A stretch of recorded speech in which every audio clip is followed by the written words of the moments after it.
The best late-night conservative talk show in America, Sackheads Radio. And listen, there are no people better on the air to give you the best in conservative talk than Sackhead Shaun and Sackhead Clint.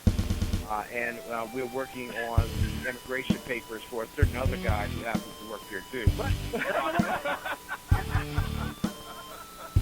For those who are tuning in around the world to the best in late-night conservative talk, Sackheads Radio. Sack News. Sack News. Radio. Sack News. Sack News. Radio.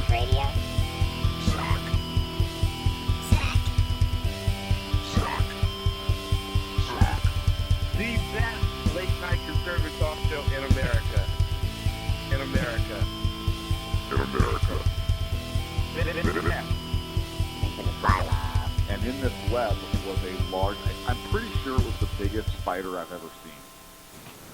And welcome to the Sackheads Radio Show live on the SHR Media Network. It's the 4th of January, 2017. Happy New Year, you sons of bitches. Happy New Year. Happy New Year. Oh, okay. We'll go there. Hey, guess who's back? Who? Who? Well, let's see. I have to duck every time he turns his head. So Sackhead Clint found his way back to the studio. Yeah, we'll see how long my voice lasts. And you know what? I'll lose the bet, BZ, because I had angioplasty surgery. Well, that's better than a colonoscopy. Only for some of us. I made Clint laugh. You know why? Because I was thinking it's actually not better than a colonoscopy. What if the purpose of the rhinoplasty was so that I could give a better colonoscopy? This is true. This is true. What? What are you Googling all of a sudden? Don't Google those words together, BZ. No, it's Google tossed salad. No, Big stop nose, it. together. Just, listen, don't come back and screw things up. Safe search off. We've been really, really good. What fun is that? We get stuff done. So, Again, what fun is that? Thank you so much for joining us this evening. Starting off the new year right. California's starting off the new year right. We'll get there. Oh boy. That's in blue. There's a board now. You guys run around all willy-nilly for the last couple of weeks. Willy-nilly, I like that. Haven't heard that in a long time. Willy-nilly. There's a board. Oh, God. Willy Vanilli? Milli Vanilli. Do they Millie. lip sync? Can you blame this on the rain? The rain. Well done, because it's raining. It's actually here raining in in Sacramento. California. And the Milli Vanilli joke and the can you? I loved it. This is great. I loved it. It's so nice. So nice to have the team back together so I can't get a word in edgewise. What? What was that? What? I didn't hear. My I don't headphones even must have been a know. little... Okay, there we go. It's nice to have the team. It is nice to have you back, sir. I is wish you a nice. very happy new year. It is nice to be back. Yeah, I was hurting. Yeah, you were. It was a rough illness, and we talked before we got on the air. And I actually had to say to Clint, do you even remember that conversation? To which the answer was no.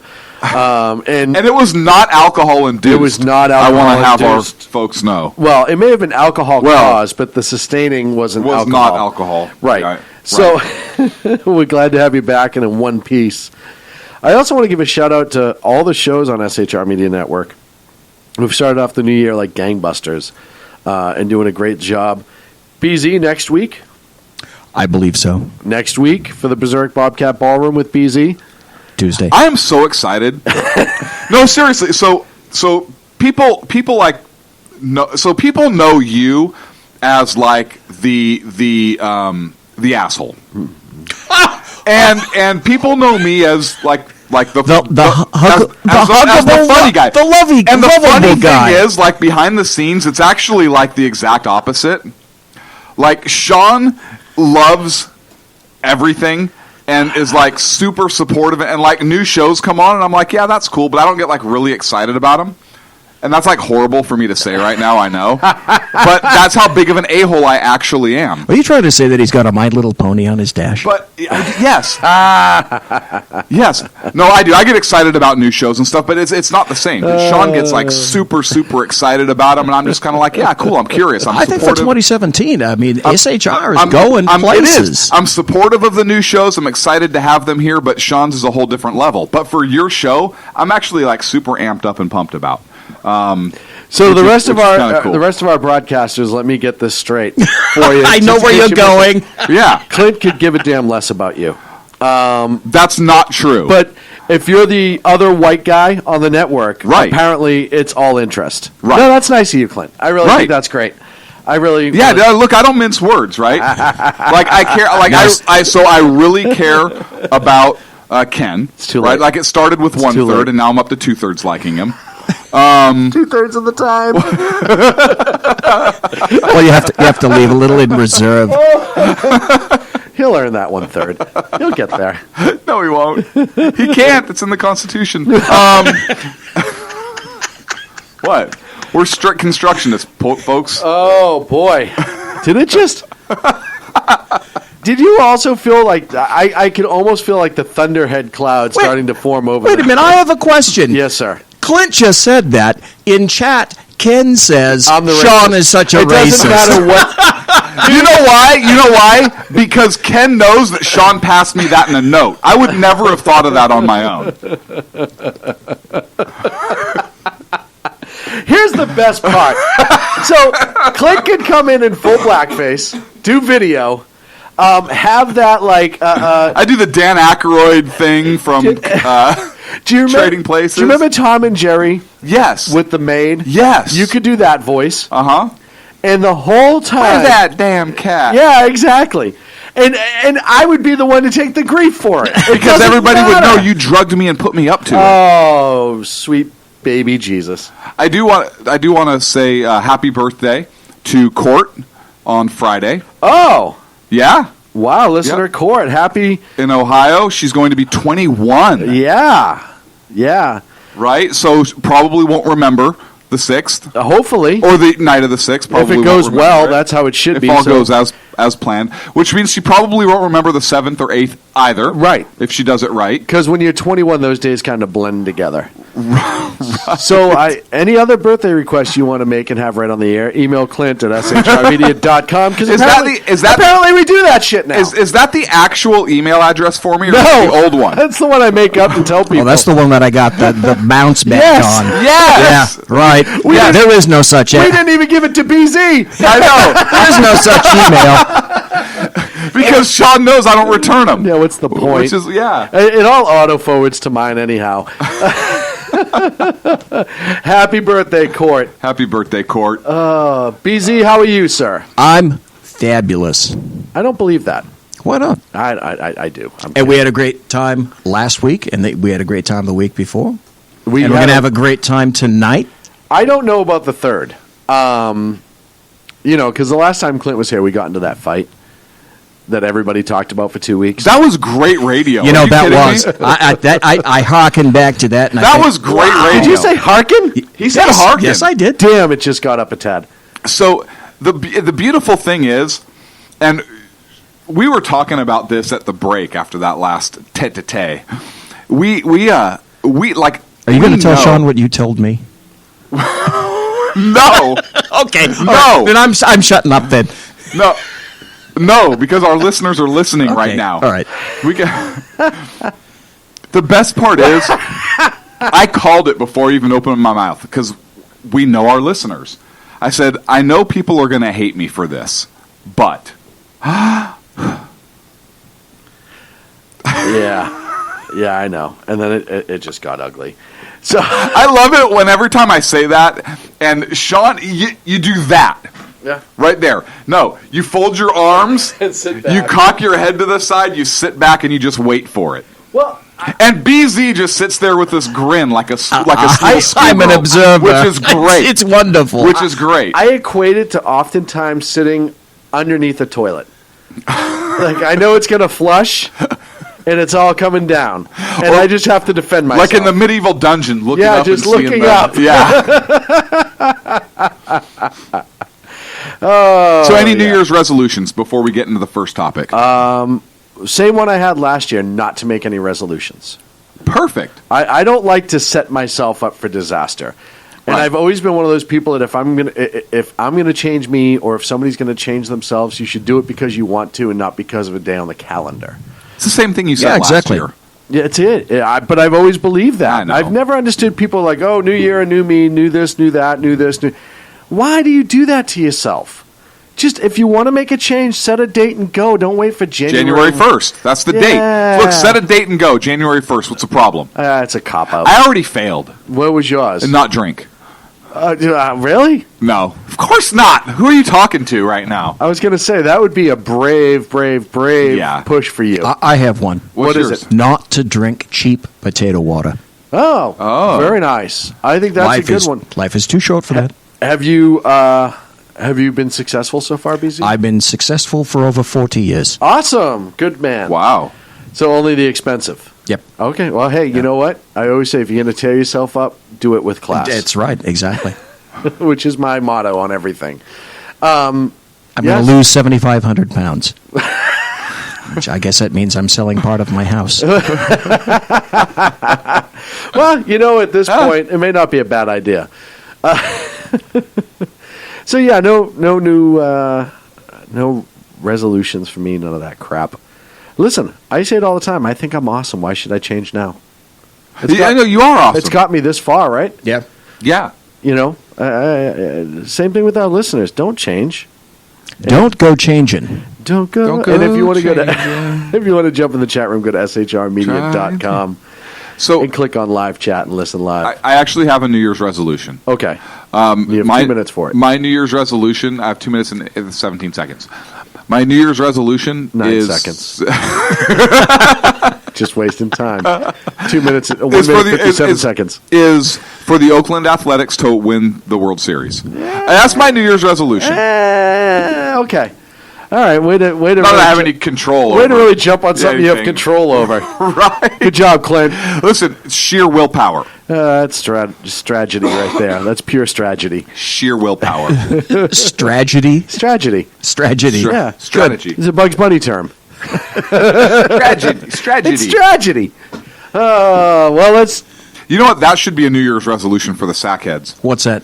To watch every Looney Tunes episode. You can't even find them on TV anymore. That's a YouTube tragedy. them. You can YouTube. them. You can And YouTube the best thing is you can even YouTube the racist ones. Well, and And what's funny is they're not even racist. no. Like the black guy the black character that's messing around with Bugs Bunny and they end up rolling dice in the bushes.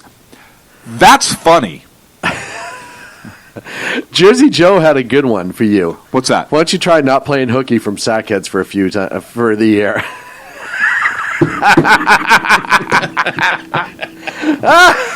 We can't all roast tri-tip and sit in Barca loungers. Moving on to the big board of topics. It is Big board of topics. First topic up. Hold her on a sec. California did what? Eric kidding me?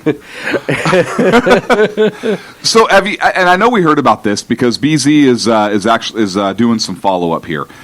But here's Eric Holder is hired by California to fight the Trump administration. This is so crazy. That's right. The state legislature of California hired Eric Holder Thank Christ. from the law. No, not Christ. They don't believe in him in California. Oh, that's right. He's not allowed. Yeah. Hired Eric Holder specifically to fight the Trump administration because they're so worried about what the Trump administration is going to do and how those policies are going to impact California. My guess is this has to do with sanctuary cities and perhaps some of the other. It's going to be about sanctuary cities, also be about energy in the environment. Because look, California could stand to lose some federal funding over some of this stuff.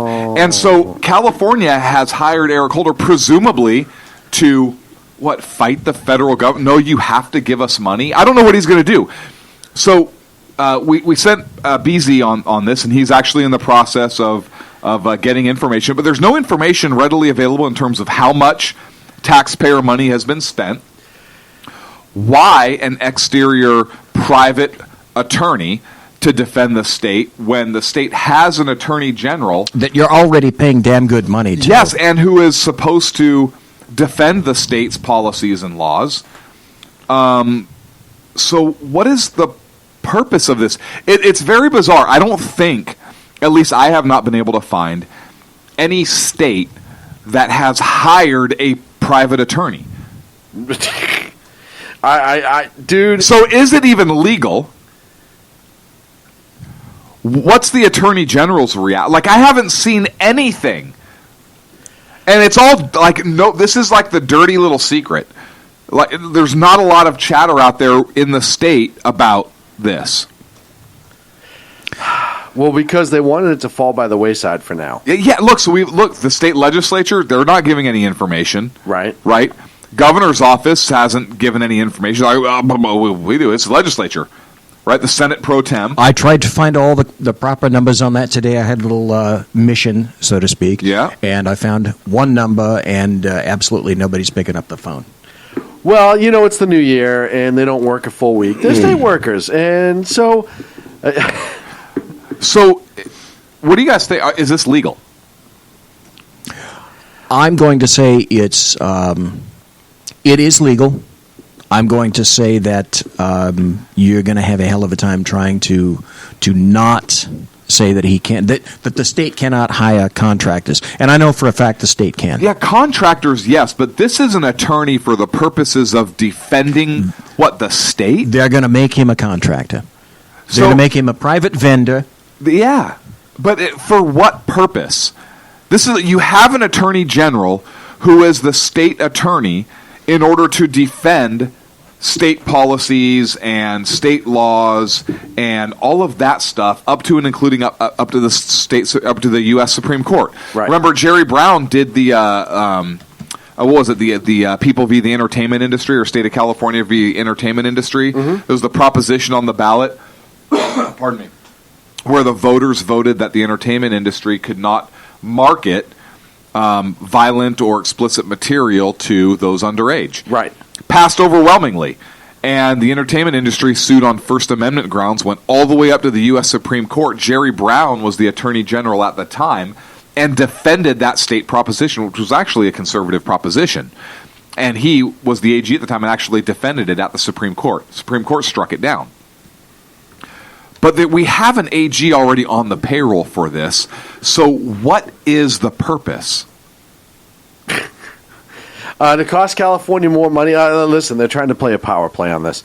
Literally, this says, if you're the new attorney general, and I don't even know what that person's name is because I just could care less at this point. Right. In California. But if you're the new attorney general, this literally says to you, your state legislature has zero confidence in your ability to protect states' rights.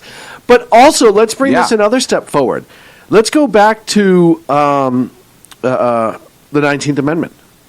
We've talked about so many times. Maybe if states' rights, and listen, I'm not saying that California is right about this, but maybe if states' rights weren't destroyed by the direct election of senators, and actually the state had the ability to be represented appropriately at the federal level, yep, none of this shit would have happened. Right. But instead, because the morons screwed it up, yep, and pushed the direct election on the 19th, now we have to deal with asshats like Holder coming back in. As far as the legality, like you said, they're going to put him as a vendor. He's not going to do anything official. He's going to be advising the whole time. So no, they're hiring. So I don't think they're hiring him as an advisor. So here's what De Leon said. Kevin De Leon is the Senate President pro tem, and Anthony Rendon is the Speaker of the Assembly. And here's what they said, quote, "This is a critical moment in the history of our nation. We have an obligation to defend," here, listen to this. Remember we talked about immigration policy. I know exactly where you're going with this. "We have an obligation to defend the people who elected us." I wonder who that is. I wonder who they're talking to. "And the policies and diversity that make California an example of what truly makes our makes our nation great. They say Holder and his team will advise, so there you go, they're advising, quote, in our efforts to resist any attempts to roll back the progress California has made. Meaning to roll back and make California obey the law. Right. Well, and I've always said this. If you don't like immigration, if you want everyone to come in, change the damn law. Yes. Right. Just do it. Be upfront. Do it. Yep. And see if you can get that shite passed. Well, Yep. Good luck. And guess what? If the senators were actually on a federal level elected by the state governments, we wouldn't even be having this conversation. Right. So let's do this. We're California. Not only are we going to hire an outside attorney to advise us on crap that the attorney general should already be doing, but we're going to hire the most controversial figure in the Obama administration, Al Sharpton? the guy who was held in contempt of Congress, Yeah! but oversight. declined to prosecute himself Well, I mean, really, it's self-preservation. in order to advise us. Yes! And a guy that helped weapons make its way back here into the U.S., which California supposedly despises. Which is how he got held under contempt of Congress in the first place. Yes! Does anybody else see the hypocrisy his of failure this? No. to turn in documents related to Fast and Furious. Related to bringing weapons back into this country. What Does the hell? anybody see the ridiculousness of this? No. California, are you freaking kidding me? I'll tell you right now, I don't see the hypocrisy in this, and my answer is very simple. It's California. When was the last time they did anything that made sense on a state level here? I mean, honestly. No, I'm on board with you. But why has nobody pointed out and said, hey, California, so you hate guns, right? Yes, we hate guns. Guns are evil, right? Oh, yeah, guns are evil. You don't want them in our state, right? No, we don't want them in our state. You don't want them in the country, do you, California? Oh, no, we don't want them in the country. Why did you just hire a guy that let guns go to Mexico? Well, that was and part of coming a back federal into the- program, and it's too far above your brain to understand it because we were trying to find the illegal. Right, and he was the only cabinet member ever in any presidency to be held in contempt of Congress. Thank you very much. He's nailing it. I mean, really, he's just nailing it. I mean, if you were Xavier Becerra, like you said, he's going to replace Kamala Harris. She's, the governor nominated. Yeah.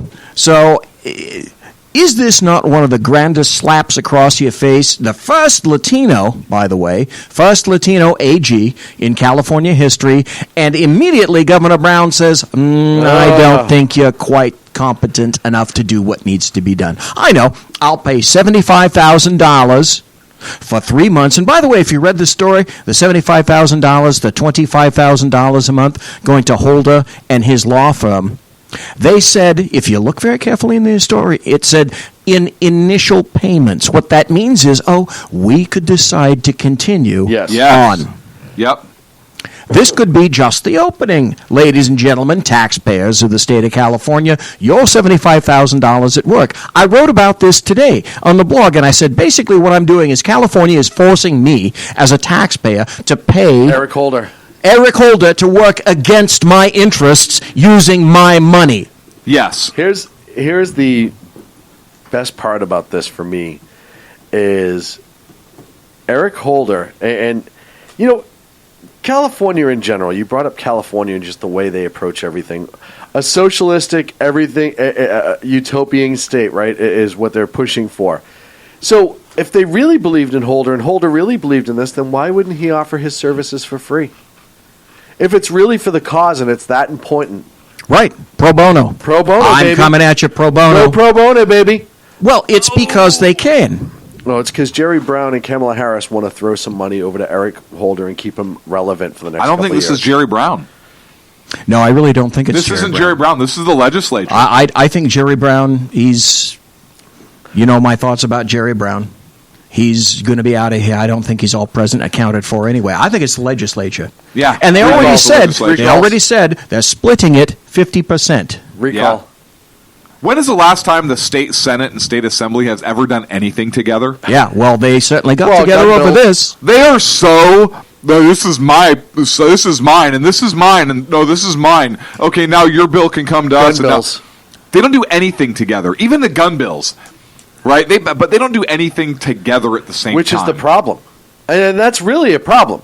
Because maybe, listen, at the end of the day, the funniest part about it is, in my opinion, based on the immigration law specifically, we'll table the other ones for a moment, based on the immigration law specifically, there's not much they can do about it.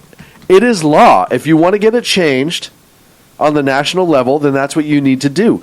This is a federal law. And as far as the EPA shit, hey, you know what? That's the monster you assholes created. Yep. That's the monster that you guys had full ability to do whatever they want without any sort of passing of law for the most part. Yep. And now because they're going to go the other way, allegedly, and undo a lot of the shit, that all of a sudden you're going to be like, oh, I just don't think it's fair now. It's funny when the goalposts are moved.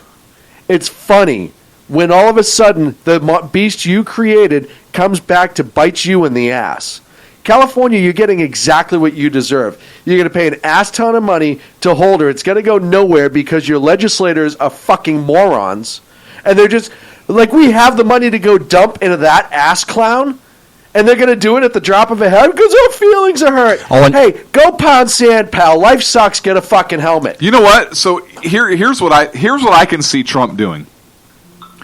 I can see California crying, right, all boo-boo face. Oh, we're going to try. We're taking you to court. We're going to force the federal EPA to blah, blah, blah, blah, blah. And Trump says, okay, we're closing the EPA down. Agency doesn't exist. You can't force it to do anything. Yeah.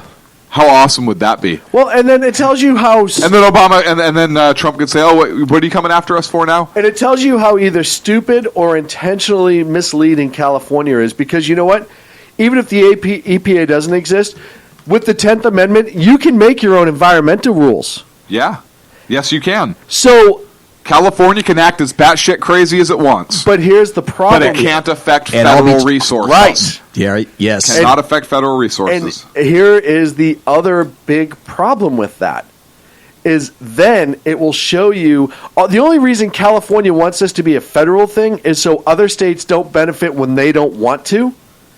So they want this to be a national thing. If you got rid of the EPA and said, no, you can put a moratorium on drilling in California. You can pass whatever law you want. But the other 48 states, 47 states, minus probably Massachusetts and New York, yep, and maybe Illinois, they're going to make an ass ton of money, and you guys are going to lose all your business, and you guys are going to lose all these employees and all these taxpayers because they're going to realize you're a fraud. So if you use the federal government to hold people down throughout the entire country, this is their idea. This is their socialism. You hold everybody else down to maintain equality, even though your systems suck. Yes. So you're going to punish the entire country because of your systems suck. That's what this is. Well, let's point out, let's not forget that this is the same state that elected Leland Yee, who was an opponent of guns, was all over damn near confiscation of gun control, and then he gets sent to prison because he's found shipping guns illegally to San Francisco tongs. Shrimp boy. Imagine that. One of my favorite. That was my favorite. Your favorite story. bad guy nickname? Yes. Shrimp boy? Shrimp boy. No, that was one of my favorite stories. And it's so funny how the Democrats in the state ran from him like rats off a sinking ship. Oh, yeah. Because what they don't want you to see is that is the hypocrisy of all the Democrats. Hey, we don't want you, the little people, to have guns, but as long as I profit and hell, I got my protection whenever I want it, who gives a damn? Yeah. When we come back, I'd like to talk about one particular aspect that was written in this story of the Sacramento Bee that I don't think people have picked up on. I'm okay yielding a few moments of which to that. Story? For the one about Holder. Eric Holder. Well, it's your segment, so... Okay, well, let's do the break and we'll come back. So I guess I don't have to yield. It's your segment. I thought it was my segment. Let's take a break. Let's do what BZ wants to do at 8. Yeah, no, did you catch that? I'm trying to keep you on time because otherwise I'm sure I would have heard, by the way, we have to go. Conservative media done right. Were you talking? You're listening to the SHR Media Network. breaking news. According to the latest report coming out of SHR Media, a merchandise store to support both the Reaver of Common Sense and SHR Media has just been unleashed to the general public. Be forewarned that this site can be contagious and numerous items can be purchased to support the best news programming. Go to Reaver.one website and click on the store link to check out the merchandise.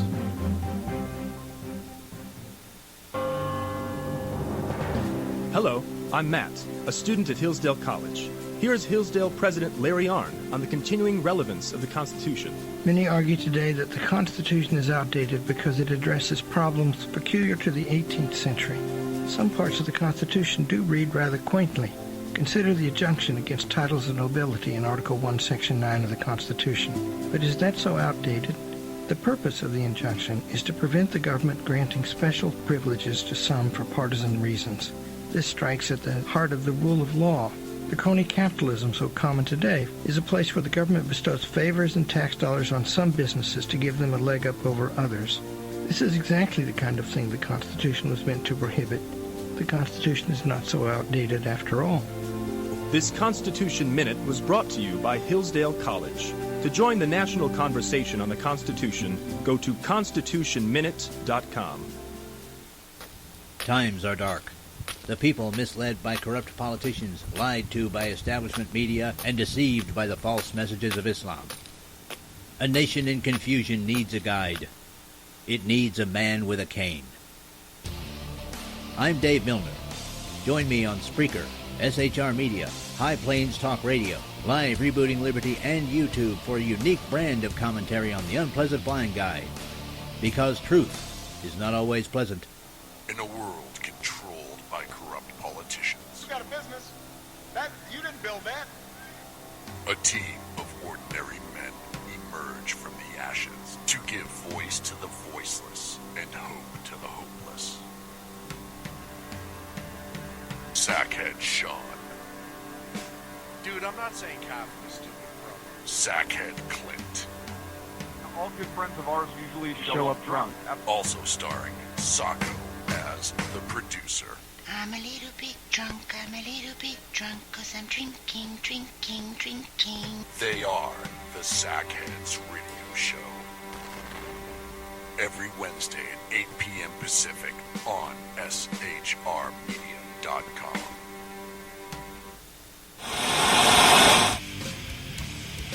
Beware, the Jersey Takeover is here.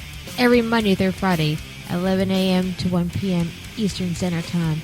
You can catch the Reaver of Common Sense show, hosted by Jersey Joe, right here on shrmedia.com and highplains.dailynews.com. Only Jersey can deliver hell like no one else, so consider this your fair warning.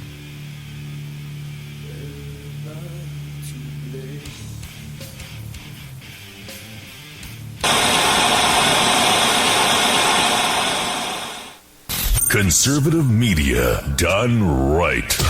You're listening to the SHR Media Network. And welcome back to the Sackheads Radio Show live on the SHR Media Network, where we just realized that one little typo can change the entire experience of the SHR Media page. Oh. So make sure that you go to shrmedia.com, C-O-M. Yeah. Just leave it as it is. Let people, go through the different vowels. Yeah, part of this is the intrigue. We can set it up and let people figure it out on their own. We don't have to spoon feed them. We have smart listeners. But Most of them. You always have to cross the line, don't you? BZ. Oh, right now. Okay. All right. Which brings us to BZ's segment. He did want to bring up one more thing about Eric Holder here in California. If you're reading carefully in this particular story by the Sacramento Bee, one of the lines in it that says De Leon has connections to Covington. Okay, that's Eric Holder's firm, Covington. That extend beyond Holder. Wait, are we talking about possible corruption here? do I sense some kind of a conflict of interest? Well, read on in the article. That's actually an amazingly good point. It goes on like this. Dan Schallman, a partner in the firm's Los Angeles office, is the brother of John Schallman, whose Southern California-based political consulting and advertising agency serves as the longtime consulting home for De Leon and several of the other California elected officials. It is paid a $10,000 a month retainer by the California California Democratic Party. This summer, Schallman Communications hired De Leon's daughter, Luvia de Milagros Carrasco, a recent graduate of St. Mary's College in Moraga, to work as an account coordinator. Once again, this is all intertwined. They know De Leon. De Leon knows other people, and they know Covington. So you're asking, why is Holder getting paid for this instead of working pro bono? Because it's all a pat on the back. You take care of me, I'll take care of you. You know what would be awesome is if the Trump administration has his DOJ investigate this for possible corruption. Well, and I wanted to bring this to a good point, too, and I don't know, and maybe one of our listeners do or somebody can find out. In California, if you are going to do work on a state building or for a state agency and you are a private contractor, don't you have to go to a bidding process? Yes, you do. Don't you have to bid out Yes. with other bidders, and then the bidder with the best price and the best job? They vet you ridiculously in the state before you can do any work. Well, Yes. Insurance vetting. And the other thing is, when I used to order for my department, and I wanted to go sole source on something because there was a particular item that I could only get, something that I wanted, no other vendors that were approved could provide. So if I wanted to go sole source, I had to fill out a document up to 10 pages, and I had to put brothers, sisters, fathers, anyone that could possibly have been in conflict, that I had to list all of these people in order to go sole source to make sure that I wasn't attempting... Yeah. To make sure that, well, they handed me at least a magazine for me to do that. If I wanted to go sole source, I had to splay my guts out to prove before I even submitted the paperwork that there was no conflict of interest. But here's the difference. You're not an elected god. But it's even no, I'm not. But I'm a government employee. I was a government employee. Right, but that's different than being an elected on god. a state level. If I want to get paid as a contractor, You are not an elected god, so you have to follow the to clean rules. a toilet, I have to bid with 5 other people, and the bid has to be open for a certain amount of days. I know that's a fact. So this goes. I would like to see the corruption, some RICO charges, maybe. Who's RICO? Well, RICO, hell, the Clinton Foundation is a RICO, for Christ's sake. Absolutely. It's a global, you're talking about the mafia in New York City. No, we're being talking RICO. about the Clinton Foundation. The Clinton Foundation. Mafia. Yeah. Upstate New York City. The Clinton Foundation is a global RICO. Yes.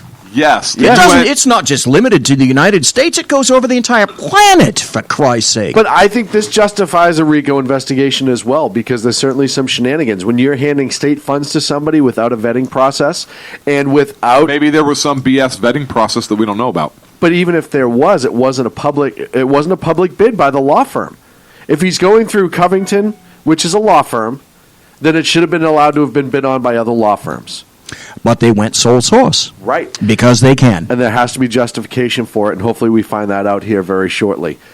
BZ, you also brought up, well, you're on the board next, I should say. Go ahead. Basically, Barack Obama has been defecating in the punch bowl of Donald Trump, and also for the rest of the nation these past couple of weeks. Defecating in the punch bowl. And let me explain the visual. No, let's just move on, please. Move on, because I don't want to. It was kind of like the Baby Ruth in the swimming pool. Yes, but in a exactly. punch bowl. And it's not with a present. BZ taking a bite saying, huh. It's not a present you want to find. Go on. Duty. Here's what happened doing that is that Barack Obama fully expected Hillary Rodham Clinton. You guys are still back on that, aren't you? Sorry. I'm sorry. I'm having Caddyshack flashbacks. That's just awesome. And Bill Murray just... Okay, let's let the audience digest that for a while. Get it? digest. Oh, can we just move on, please, from the poop jokes? It's Caddyshack. It was a Baby Ruth. Baby Ruth? Obama fully expected Hillary Rodham Clinton to waltz into office on November 8th. Or Sasha. And that didn't happen, okay? So Obama knew that he had to jack up the pace of his legacy, so to speak, geometrically, because he expected Hillary Rodham Clinton to continue all of his social engineering that was going up in the form of a proverbial, like the third Obama term. So when she wasn't elected, all of this stuff is occurring because Obama now has, the political last 30 seconds to cram all the stuff that he thought he had 4 years to do into the last 4 weeks, 2 weeks, 3 weeks of his term. So what he's done then is he's decided that he's going to go overboard with all these incredible rules and regulations. The Washington Examiner, the title of its article a couple of days ago, Obama unleashes 3,853 regulations, 18 for every law, a record 97,110 pages of red tape. His lame duck administration poured on thousands more new regulations in 2016 at a rate of 18 for every new law passed, according to a Friday analysis of his team's expansion of federal authority. When Congress passed 211 laws, all of Congress, Obama's team issued an accompanying 3,852 new federal regulations, some costing billions of dollars. The 2016 total was the highest annual number of regulations under Obama. Period. End of statement. But there's more. But wait. There's more. We're talking about Congress, right? Somewhat. The weird thing is, here you have Obama, here you have Congress. These are supposed to be the lawmakers, the lawgivers, so to speak. And what you have is Obama having installed a bunch of faceless bureaucrats, and he's given them basically stellar influence, authority, dominion, unbridled power to all these faceless and unaccountable, unelected bureaucrats. They have more power now than many of the people in Congress. We need our own. And you have no control over them. You have no oversight over these asshats. Yep. Yeah. Unlike Congress. Still love that word. They are answerable to no one. And they were offended when Donald Trump's people began to come into the EPA and the other cabinet positions and non-cabinet positions and said, I want to know who's in charge. Give me your names. Well, they were offended because they know they're going to be asked to leave. But what you've done they weren't offended. They were scared. What you've done is, through all these executive orders, and other presidents have numerically issued more executive orders than Obama, but Obama has issued the greatest number of executive orders with the words shall and must in them. And that means that executive order isn't a suggestion, it's mandatory. No other president before Obama has issued as many EOs specifically stating with those words, and trust me, that is all the difference in the world. Well, must and shall. Well, right. So you're now taking away any sort of decision-making process there. There's no discretion whatsoever when you add the word shall. To whom do you appeal? Nobody. Do you go to Congress? No. Because they didn't pass it. They didn't pass it. Some of these people are czars that were simply appointed, boom, from on high. And a lot of things, too, is you're going to see if Trump goes in and he starts getting rid of some of these executive orders through his own. First of all, that's going to add... So in order to undo executive orders, you have to issue another executive order. Yes. But I caution everybody now, when we start talking about executive orders, say in 2 years, and they start throwing out such a high number for Trump, you have to look at how many of them were to repeal other executive orders, first and foremost. Secondly, how many of those are going to get fought in court and be held up for a ridiculous amount of time and cost taxpayers an ass ton of money. It depends on how much they well, it want depends, to. because if he issues an executive order, he's going to say this is effective immediately, and then they're going to have to go back into court and try and get the old order reinstated. As Hugh Hewitt pointed out this morning when I listened to his show, he said basically Obama said that I can do much with a phone call and a pen. Yep. And with the executive orders, guess what? The things that can be done with a pen and a phone call can also, by President Trump, be undone with a phone and a pen. But you know as well as I do, a lot of these people, once you start getting into unions and all this other stuff, they're going to start fighting legally. So it's easy to enact these ridiculous executive orders, but to undo them, they're going to start getting fought in court. And the other side is we, the taxpayers, are now going to have to pay to fight those executive order appeals in a court of law, or they're going to remain in place. It is such a calamity. I don't think they can remain in place if Obama, unless they get a stay. Right. But here's the thing: what judge is going to say, yes, a president has the authority to enact that order that you want to stay in place, right? But this president does not have the authority to write an order rescinding that.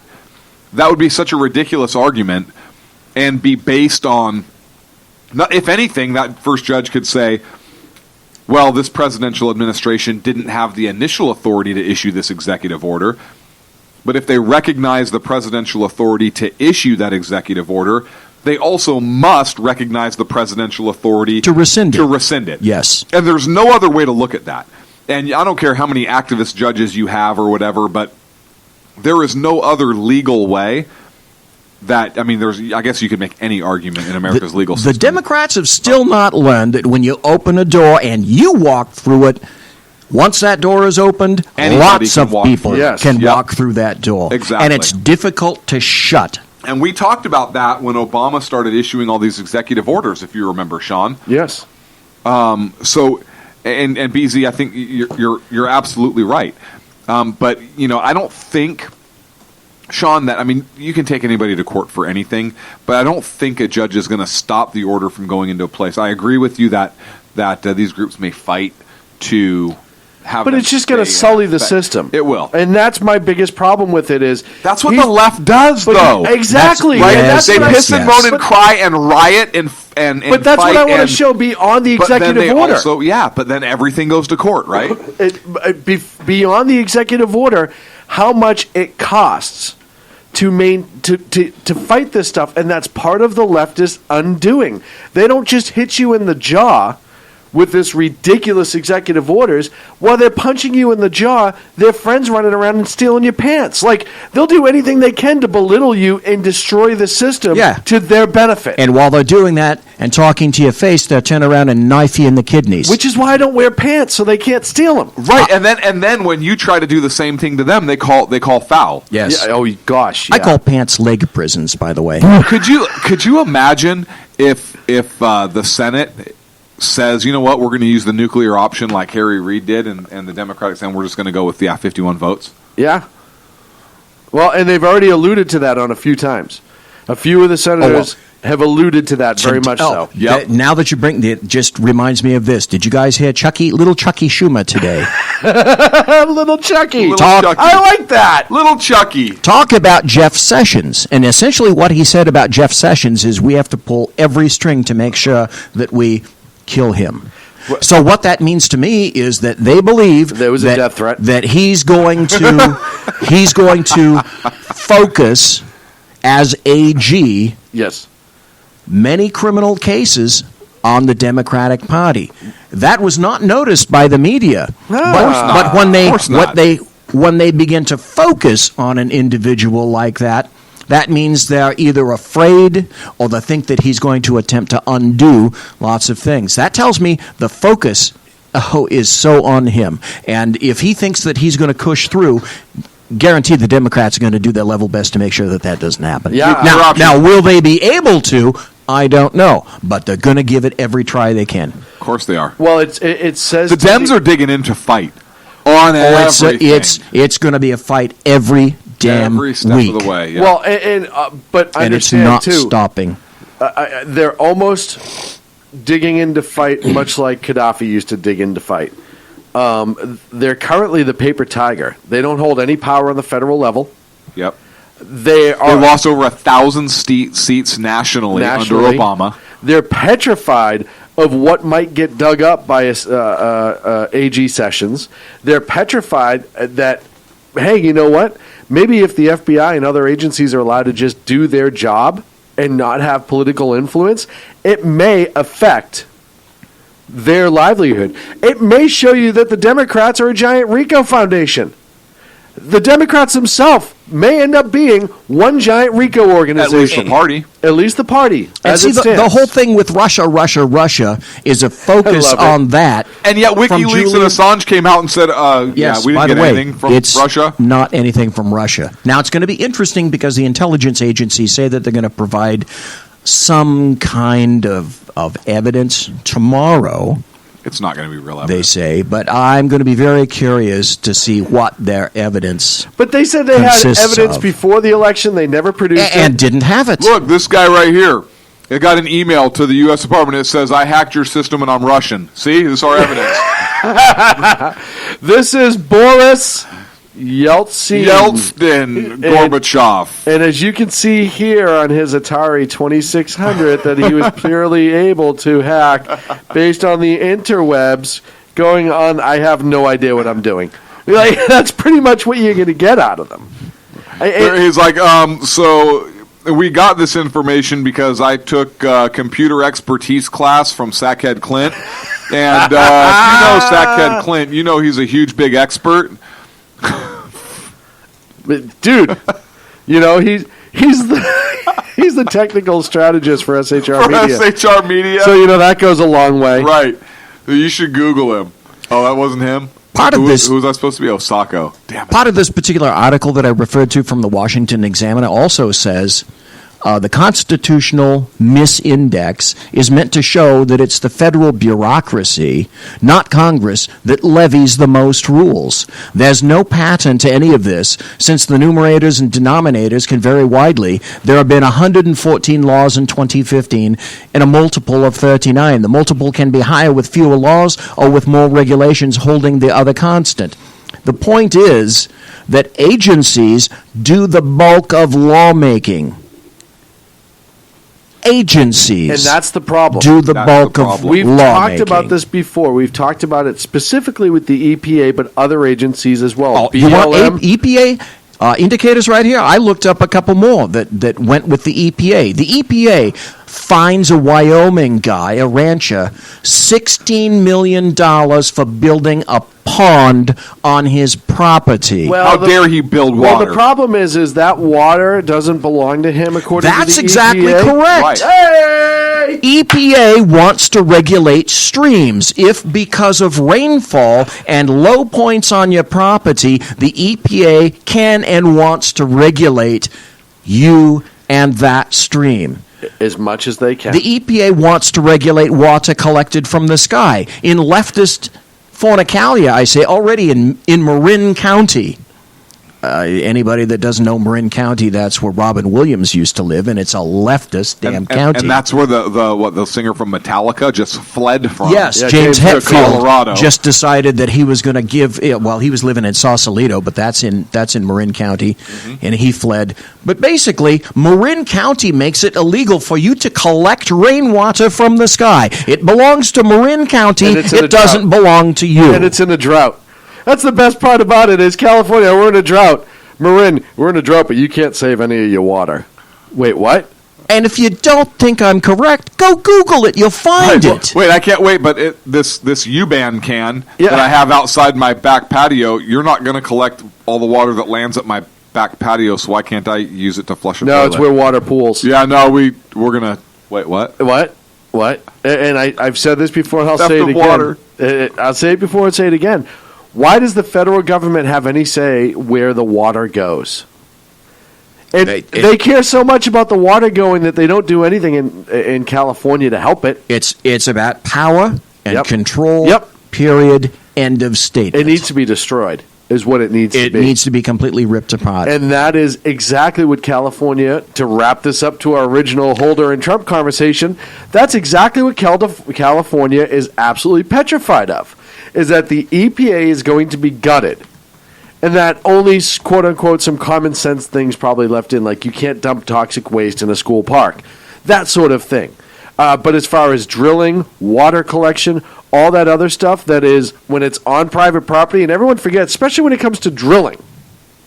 When it comes to drilling, the only permits that get issued now are on private land, and even then to get that costs you an exorbitant amount of money from the feds.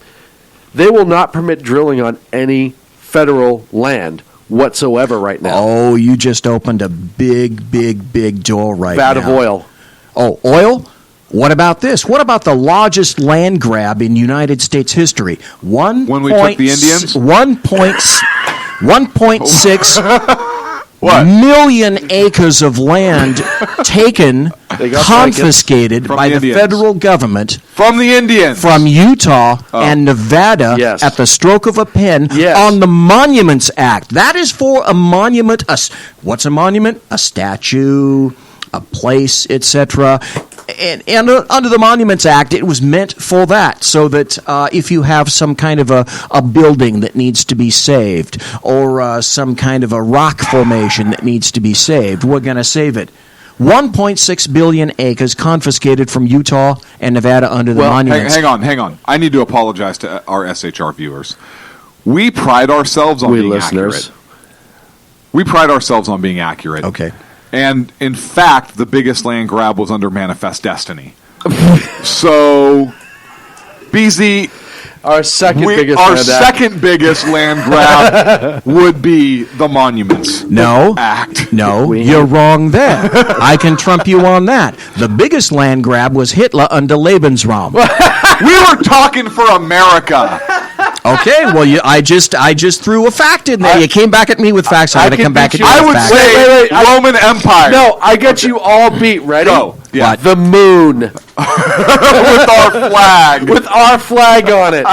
We claimed this in the name of America. I claimed this planet in the name of Mars. Isn't this lovely? Let's nuke it, then mine it. By the way, you know who created the EPA? Clinton? No. Richard Nixon. Yeah, that's shocking. But I think with a lot of other ideals, sometimes it comes as a good idea and then gets perverted. Yes, if there is a good intention, the ADA initially started off with good intentions. Now there are ADA Nazis, at least in this state, like crazy, who go from place to place to place. At my little teeny store in my little town, had an ADA Nazi come in and physically pull out a measuring tape and said that the counter on this little guy who's trying to make a living, his counter wasn't low enough and cost him $5,000. Yep. That's like somebody walking into your house and saying, Shaun, I want $5,000, and if you don't give it to me within a week, I'm going to sue you and take your house. What if that little ADA troll, what if that owner would have seen him as soon as he started pulling out that tape measure, he slapped it out of his hand and said, get out of my store, you're trespassing. Yeah. Then he went. Well, he was going to. See, here's the other thing, too. What can he do? Oh, my God, you got me off. Wait, hang on a second. What can he do? Can he say, no, he's going to sue. There's the other thing about these ADA Nazis. There's a particular attorney who's in a wheelchair around here and sends out his little trolls, his little minions, to do his work. Oh, I know of him. Yes, and what he does is he extorts money from you, and then part of that, even if you comply, he'll sue you. Then part of the suit is you can't tell how you got the money, how much money was spent. He'll sue you and then limit you in that contract. Yes, and they're all over the place. He is an ADA Nazi. And listen, don't get me wrong. I'm sorry he's in a wheelchair. Other than that, he can go straight to hell. I understand having access and compliance, but there's also reality that has to be put into place at some point as well. Like I said, my father, who was in a wheelchair the last 5.5, 6 years of his life, I knew all too well the limitations of some places. But never once did he nor I or anyone that had to move my father around in that wheelchair ever once go to an old store on the north end of Boston and be like, I can't get in there, let's sue. Never even thought about it. Let me give you another example. There's a local law enforcement 30 seconds. There's a local law enforcement agency around here that teaches cops to drive. They had an instructional office, and they were charged $75,000 because they had to put in a wheelchair ramp. When was the last damn time you saw a cop in a wheelchair driving a cop car?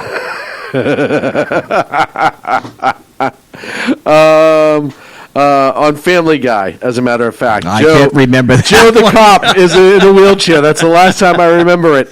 They also had to sue in New Jersey to have handicap access to a fire truck, according to Jersey Joe, when he was on the fire department there. So, or at least he was. So it goes to tell you, anyone who can sue will sue. Mama, the path to the road to hell is paved with good intentions. I do absolutely agree. We're up against a break. When we come back, it's going to be my segment. Wow, I'm actually going to get to talk in this place? That's nice. Like you haven't. We're talking about some jobs. We're going to talk about the Trump influence over the economy and more right here on the Sackheads Radio Show live on the SHR Media Network. Conservative media done right. You're listening to the SHR Media Network.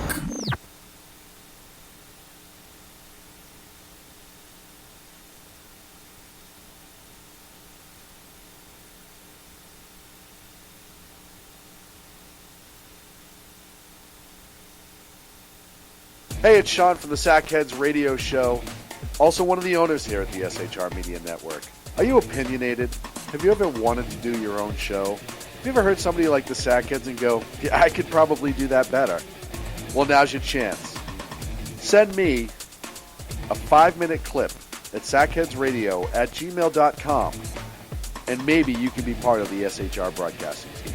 sackheadsradio@gmail.com. Times are dark.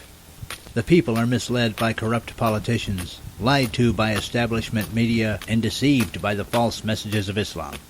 A nation looking for direction needs a guide. It needs a man with a cane. I'm Dave Milner. Join me on Spreaker, SHR Media, Pundit Press Radio, and YouTube through the SHR Media page for a different kind of commentary on the unpleasant blind guy. Because the truth is not always pleasant.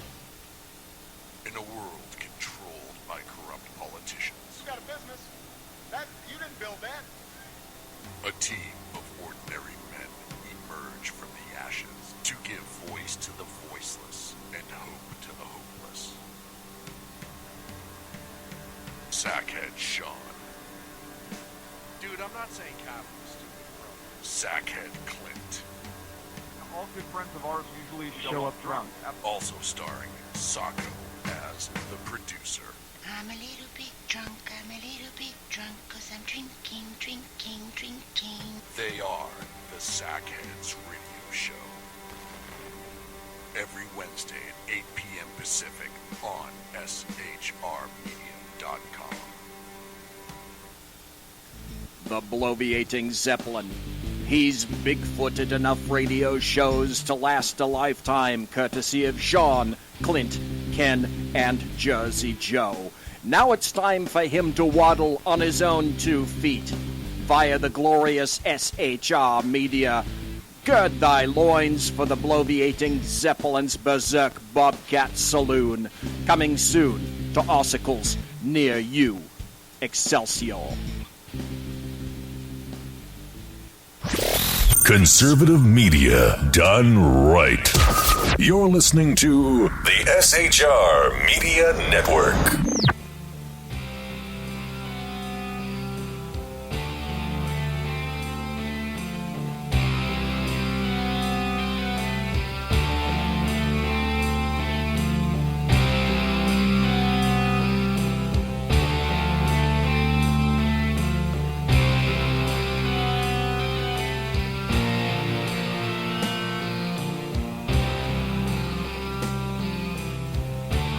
And welcome back to the Sackheads Radio Show live on the SHR Media Network. Hour number 2. That was an After Dark voice. That was my After Dark voice. Where does it go? We were just talking. It's like I got here, I opened the door, I sat down. It's now 9 o'clock.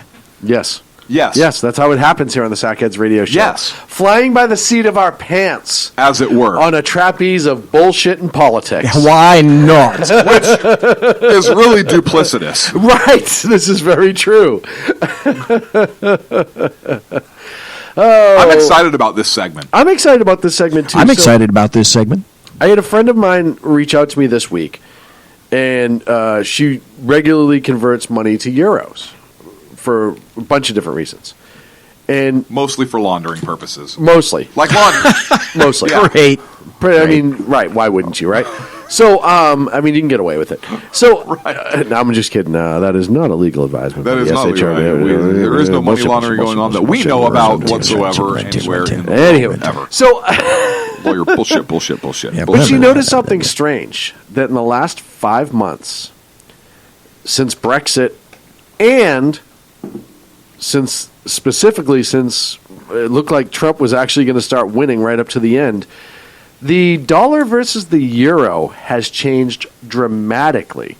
Now, you go back... Oh, and the peso. You go back to 2014, it was as much as 75 cents per euro for $1 US, or as low as, I should say. The highest it spiked in the last year was early 2015, where it got to just under $1 equal. And right now it's at that same point. It is, for every US dollar, it's 0.95 euro. Mm-hmm. It's kind of weird how it's starting to really spike in the last, it looks like 2 to 3 months. Funny how that happens. Now, Brexit definitely plays a role in that. Yep. Right? The euro took a hit because, well, frankly, it may lead to other people dropping out of the EU, and then the euro is useless. But you now have Britain's money coming out of the EU, essentially. Uh-huh. Well, and they said of Brexit, the stock market's going to tank and it'll never come back. Just keep going up. It did. It went down 600 points, and 3 days later it was back to where it was. And now it's almost pushing 20,000 on the Dow. Yeah. And I'm not saying that's natural. I'm just saying it occurred. Right. And it's very, very... But the dollar is much more indicative, usually, of what our... economy is doing, or possibly will be doing, especially against the euro. That's always been kind of our. Someone's calling you. That's right. I don't know why the Sackhead phone's ringing. It's the illegal immigrant that we have clean the studio, wanting to know if she can come in right now. Hotline. So, so then let's look at the Mexican peso, because that's for us specifically. That conversion gets made a lot in California for some strange reason. Well, and what's the dealio with that? The thing where Ford now announced that it's scuttling a $1.6 billion plant in Mexico.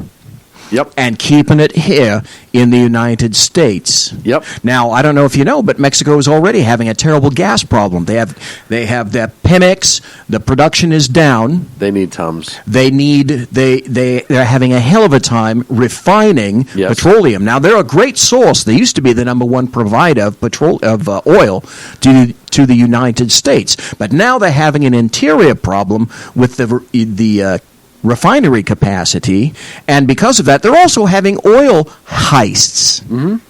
And there's a massive black market on that. So oil and the price of gas is skyrocketing, and the peso is plummeting. And now Mexico is kvetching because, you're going to take 3,000 Mexican jobs, which didn't fucking belong in Mexico, and keep them in the United States of America.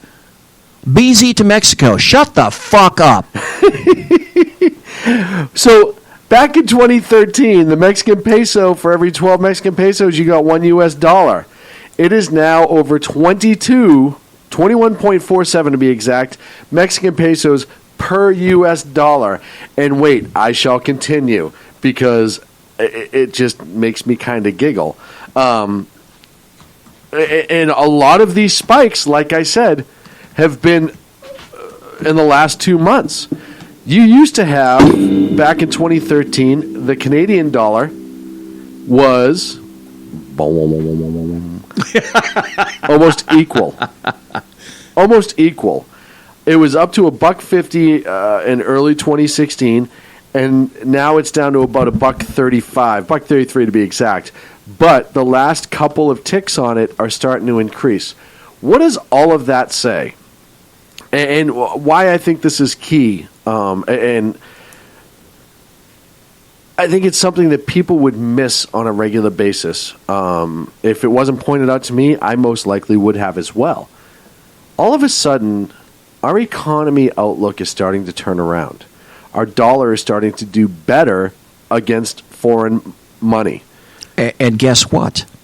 The guy with the dead orange cat on top of his head isn't even president yet. Well, I call this the Trump effect. The guy hasn't even done a day in office. I had this discussion with a friend of mine today at work.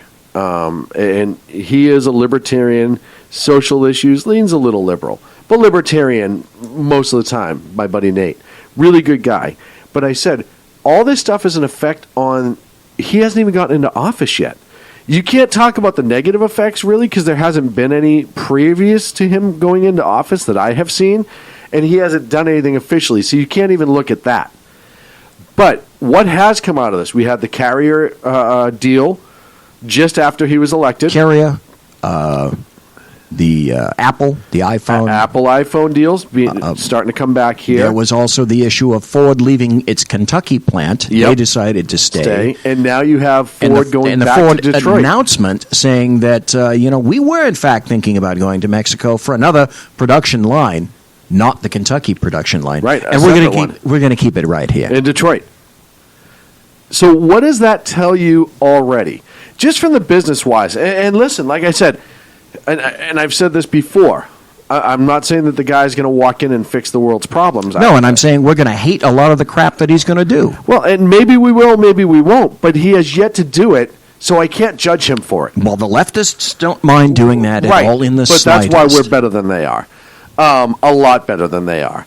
But you start looking at what this is telling businesses, big businesses and small businesses, is the changes that they're seeing, their money people, their planners, their strategists, people that get paid to do this, see a better production value in America in the coming years.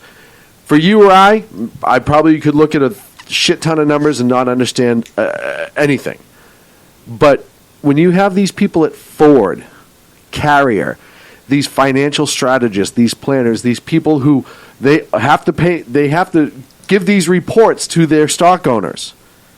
And when they're turning around saying, we may be better off staying here, just based on what they've seen preliminary and what people are being appointed to certain positions, that says to me that the financial outlook is pretty dang good. Which is one of the biggest things that he ran on, is turning America around business-wise. That was one of his biggest changes at the beginning. Yeah. Is that he was going to have the ability to make America a business-friendly place again. And once you get a big group like Carrier, when Carrier did it, I was impressed. But Carrier isn't as big as Ford. No, but that was just the beginning. But that was just the beginning. Now you have Ford not once, but twice holding back. When was the last time we heard of any business holding back from sending jobs out of country because of taxes and everything else?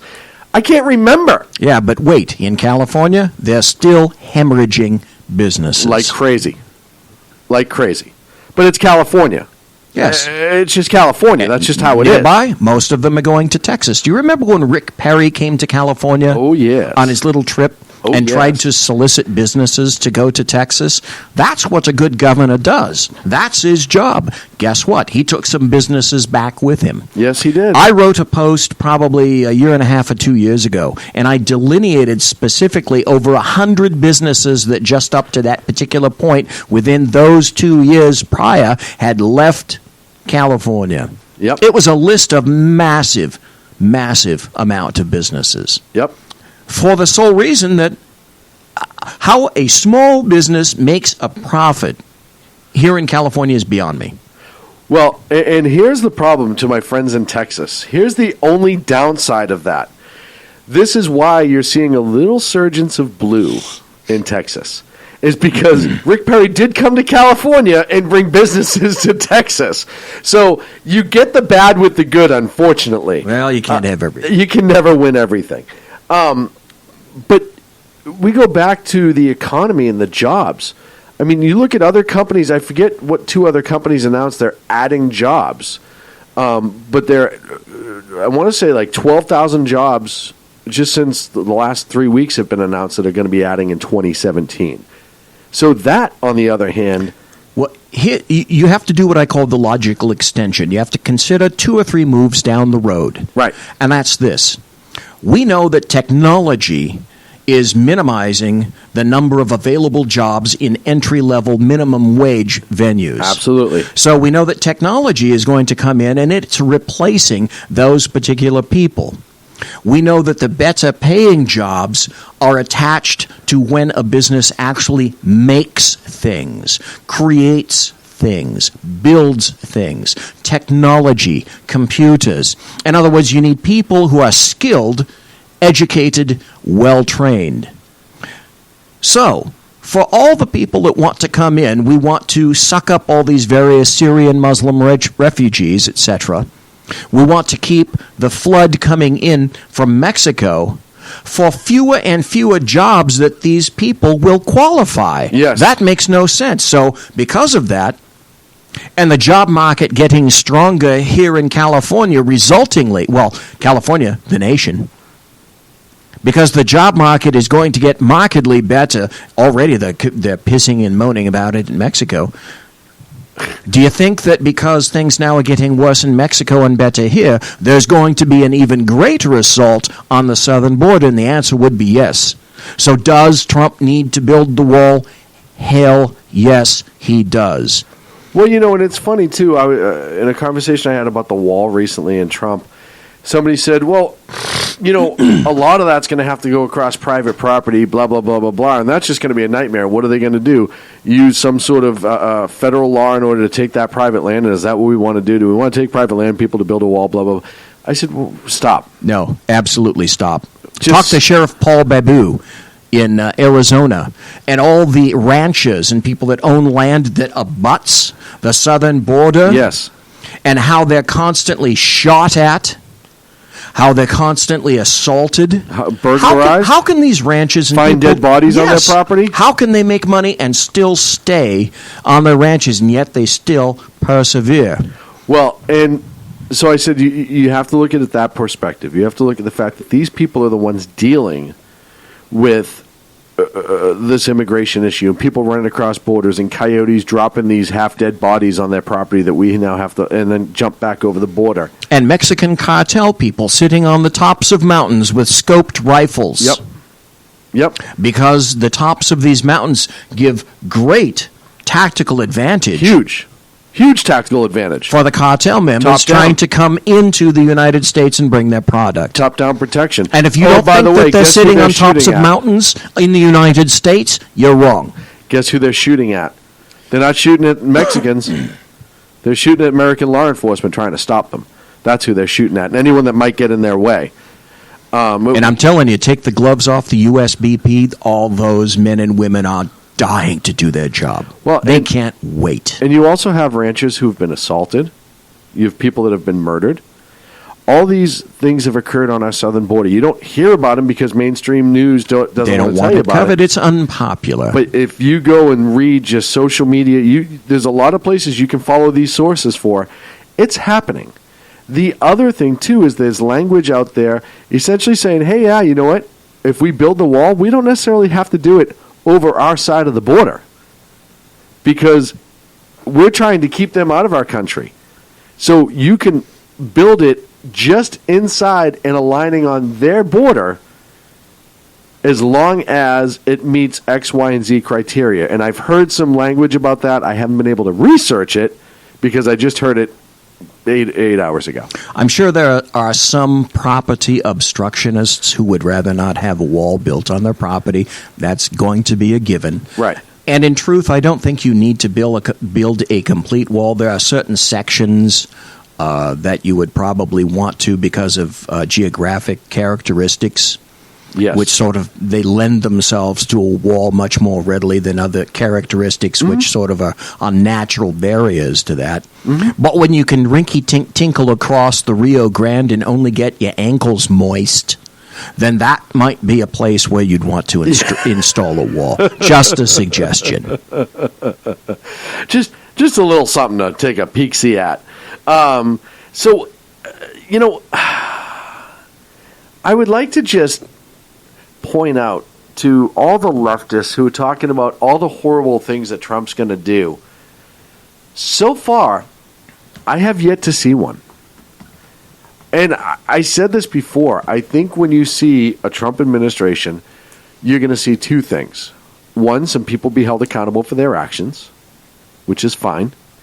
Two, I think you're going to see agencies get slashed that are just useless agencies, especially ones that obstruct business and private property rights in this country.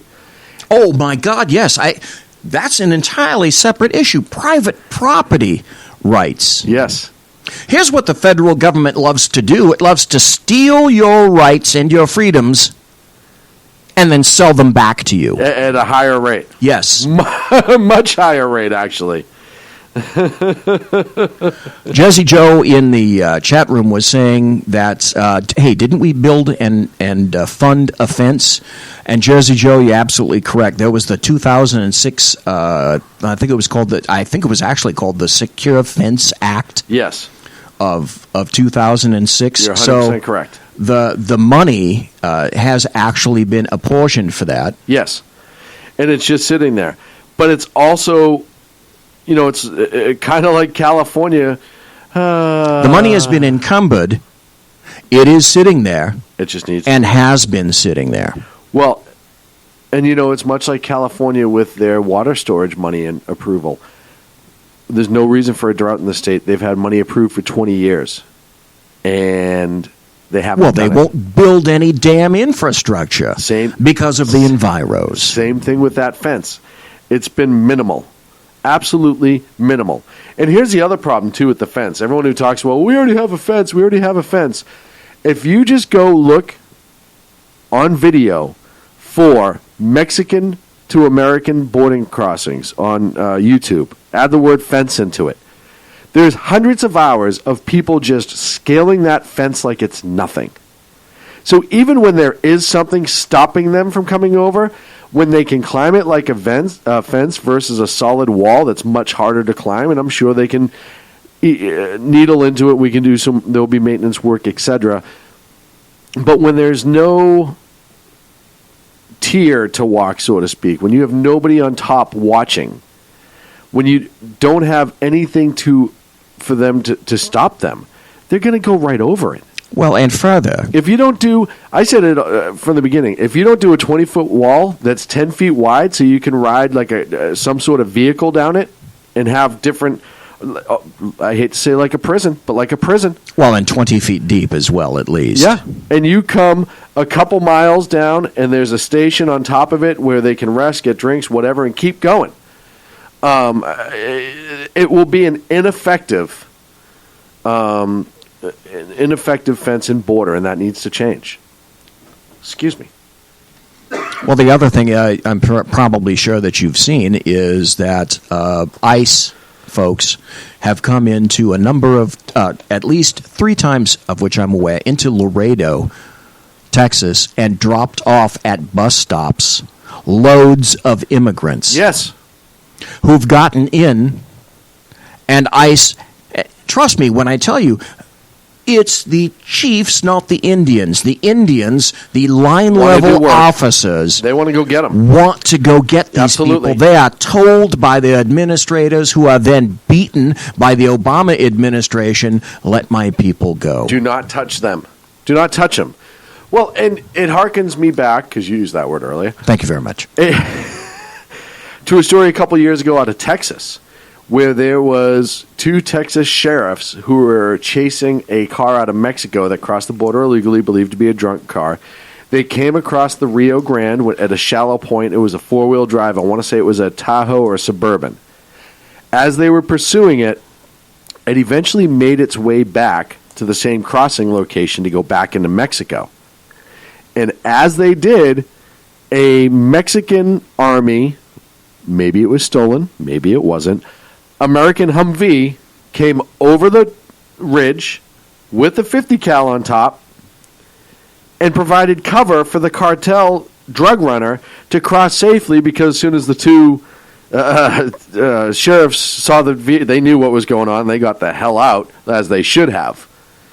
So the other thing, people cross by car all the time. It's not unreasonable. And I equate it, and I've talked about this before, I equate immigration to our house. If you right now open your doors and your windows and remove them completely from your house, you can put up all the signs you want and make all the rules about no trespassing, don't steal in my house, don't use my food, you can put a sign on everything. What's eventually going to happen? Your house is going to be robbed blind. People are going to come in and live in it, they're going to squat, they're going to do whatever they want to do. And it doesn't even mean that the people doing it are bad people per se. However, the opportunity presents itself, and they're going to take it. So you need to be on the forefront of that. You need to be ahead of it. Having a fence or a wall is not some archaic... I don't understand these people. That's just not who we are. What does that even mean? Wall seems to work for D.C. Wall seems to work for gated communities. But Wall seems to work for senators. I don't understand how they say that's an American thing. Like, I don't get that. Like, oh, it's not who we are to have a fence. What, across a border? Why not? Have you been to Mexico recently? It doesn't even matter. It's our country. Yes, it is our country, but even in Mexico, you go and look at various villas. God, it's just like being in the Middle East. And they have walls, and what do they have on top of the walls?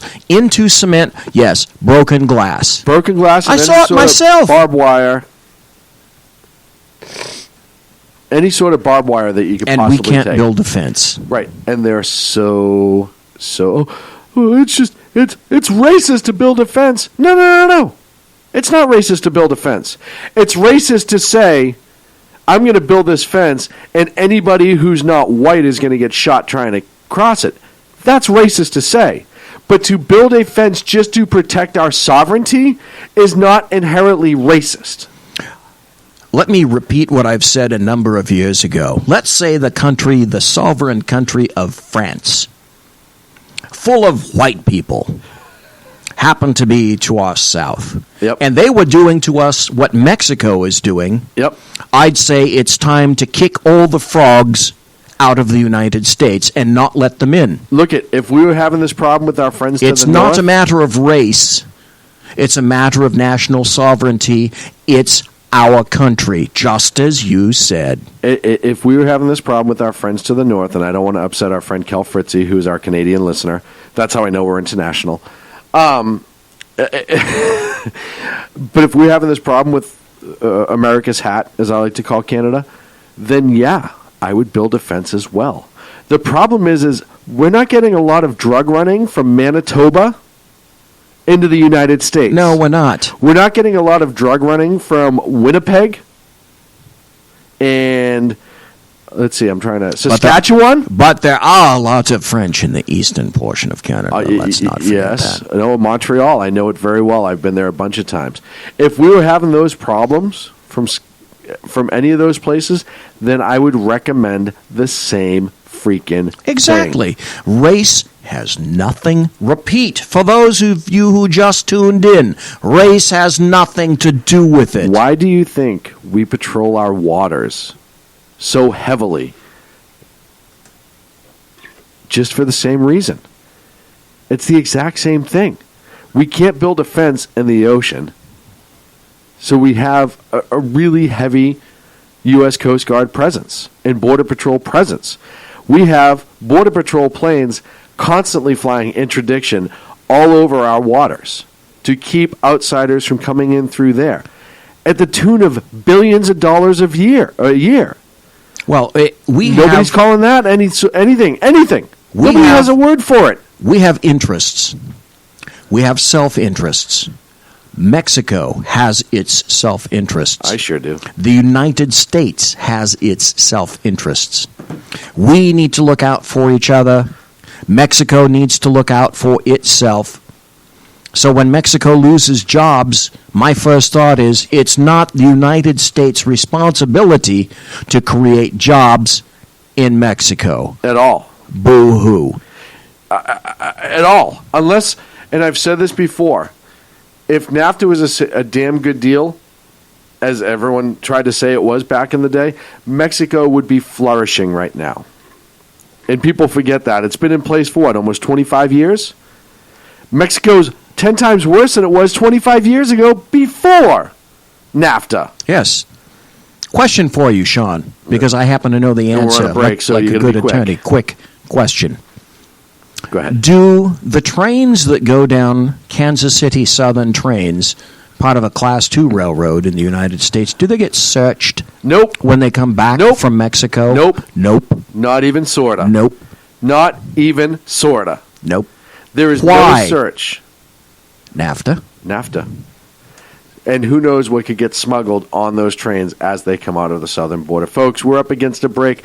When we come back, oh, look at that. It seems that Clint gets to talk again. Will he come back? Interesting. I also want to talk about two stories I came across late if we have time, right here on the Sackheads Radio Show live in the SHR Media Network. Conservative media done right. You're listening to the SHR Media Network. Breaking news. According to the latest report coming out of SHR Media, a merchandise store to support both the Reaver of Common Sense and SHR Media has just been unleashed to the general public. Be forewarned that this site can be contagious and numerous items can be purchased to support the best news programming. Go to Reaver.one website and click on the store link to check out the merchandise.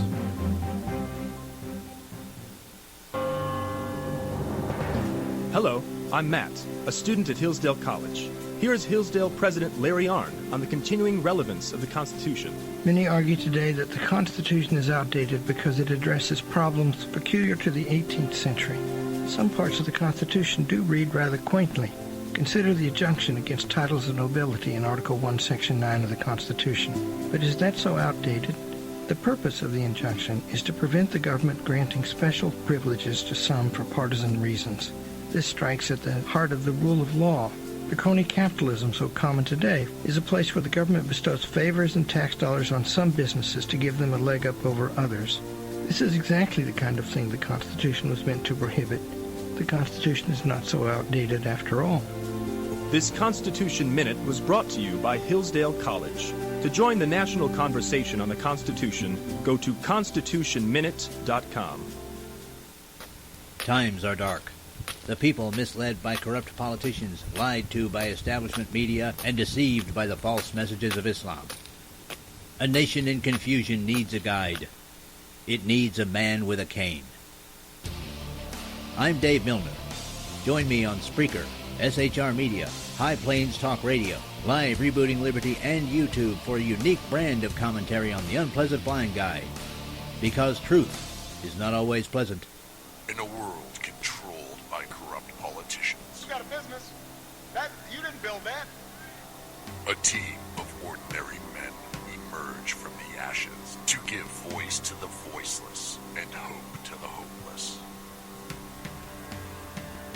Sackhead Shaun. Dude, I'm not saying half of the stupid bro. Sackhead Clint. All good friends of ours usually show up drunk. Also starring Sacco as the producer. I'm a little bit drunk, 'cause I'm drinking. They are the Sackheads Radio Show. Every Wednesday at 8 p.m. Pacific on SHRmedia.com.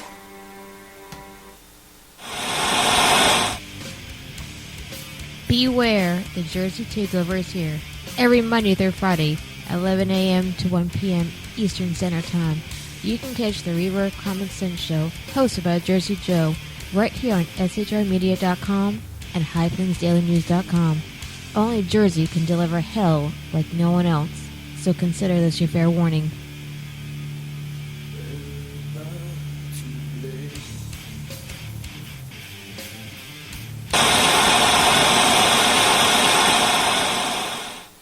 Conservative media done right. You're listening to the SHR Media Network. And welcome back to the Sackheads Radio Show live on the SHR Media Network. Thank you so much for sticking with us. It's the last 30 minutes. It's been that quick. It's like you come in, you sit down, you turn on the taps, you feel the bath water, you put your toe into it, and then you have to take your toe right back out. How depressing. It really is upsetting. It really is upsetting. So I want to cover two quick stories before we get out of here, but I do want to talk about Obama and the Russian sanctions, the Putin response, and the fact that these sanctions were... It kills me. So Iran, we're giving back... Oh, God. You know, when you say that, when you just say that one word, Iran, there are so many places you can go with that. The first thing that I think of is a C-130 darkened at night flying into Tehran, and then the back ramp comes down, and then out come 3 pallets full of cash. Well, it wasn't a C-130 because we used a Swiss plane to deliver it. Oh, damn it. Because it had to be a neutral Well, that was country. just in my head. But it played well in my brain housing group. So you look at Iran and everything this administration's given them for the nukes and for essentially negotiating with terrorism by buying back a whole bunch of things. It doesn't matter. But now you flash forward. Oh, by the way, when they were trying to buy back those prisoners of war, they made it like it was some sort of democracy wins type thing. All right. And it wasn't. But that's neither here nor there. And they said, oh, we're negotiating with Iran moderates. Hello? There's no such thing. There is no such thing. Not in government, anyhow. And they were not negotiating with moderates. Let's look at the Russian sanctions for a moment, will you? So these sanctions were allegedly over hacking and meddling in our election system. So first of all, what that says to the average moron American who's not paying attention is this is a done deal because we're imposing sanctions on another country. So the investigation must be complete, and now we have our evidence to do so. We're imposing sanctions. We're kicking out people. We're keeping people from being able to, rich people from being able to do business. Right. Et cetera, we removed 35 pseudo-diplomats who really were probably spying. Right. And we closed 2 compounds, one in Maryland. Yep. And yes, they probably were spying. Yep. Yes. And one in New York. And everyone knows, well, that's what you do. Right. However, that being said, nothing has been proven yet with the election meddling. No. Whatsoever. There's been no evidence presented yet. None whatsoever. And see, here's what I find uniquely interesting. Not there. Here's what I find uniquely interesting. Now, all of a sudden, magically, when it serves their agenda, leftists and the Obama administration in particular are saying that the CIA and the intelligence community is definitely a believable entity. We believe that all of those listed and enumerated 17 agencies, as they like to say, because the response is, well, those 17 agencies, they wouldn't say anything like that unless there was some kind of veracity behind it, correct? So we need to believe our intelligence agencies, all the time, despite the fact that Jim Clapper, the DNI, who's in charge, he's the director of national intelligence, he's in charge over the CIA, the director of the CIA is Brennan. James Clapper came before Congress and said that we do not look into America's emails. That was a fucking lie. So we still have to believe the CIA, and we have to believe our intelligence community. Stop. Wait a minute. Aren't these the same asshats that said that the intelligence that was provided to the Bush administration about weapons of mass destruction, that intelligence was shite? Yep, no good. But now, if it serves our agenda, we must believe the CIA and the DNI who, oh, that's right, they have lied to us. But it makes a good narrative to believe them now. Transfer back to an article that I read on Ken's show from Monday, basically from this Propeller Head website that's from WordPress, because my blog is run by WordPress. And it's a huge, long article about hacking and about Russia. And it says this, overall conclusion, because trust me, this thing is hella long, and you can read it if you want to. Overall conclusion. The IP addresses that DHS provided, Department of Homeland Security, may have been used for an attack by a state actor like Russia, but they don't appear to provide any association with Russia. They are probably used by a wide range of other malicious actors, especially the 15% of IP addresses that are toll exit nodes. That's a particular technical term that I have no damn idea what it means. The malware sample that DHS provided is old, widely used, and appears to be Ukrainian. It has no apparent relationship with Russia intelligence, and it would be an indicator of compromise for any website. Yes. So a propeller head, and they have no political affiliations really left or right. I'm sure they probably lean more left than they do right. But essentially the propeller heads are saying, from what we see, we can state there is no conclusion, no definitive evidence of this from Russia. Compounded by the fact that everyone has been saying recently and knows, did you see the interview with Julian Assange, by the way, with Hannity? Yes. Assange happened to say, and this is true, John Podesta went into his email and clicked a link that put malware on his computer that, as Julian Assange said, any 14-year-old would know not the hell to do. And it was known through WikiLeaks emails and the emails that came out of Podesta that his password was password. Well, that makes sense. The guy only was potentially in charge of some national security stuff at some point. So this is a focus. This is an attempt to deflect from the fact that there was rampant corruption. The DNC did its level best to make sure that Bernie Sanders did not gain any traction whatsoever, and in fact, he did not.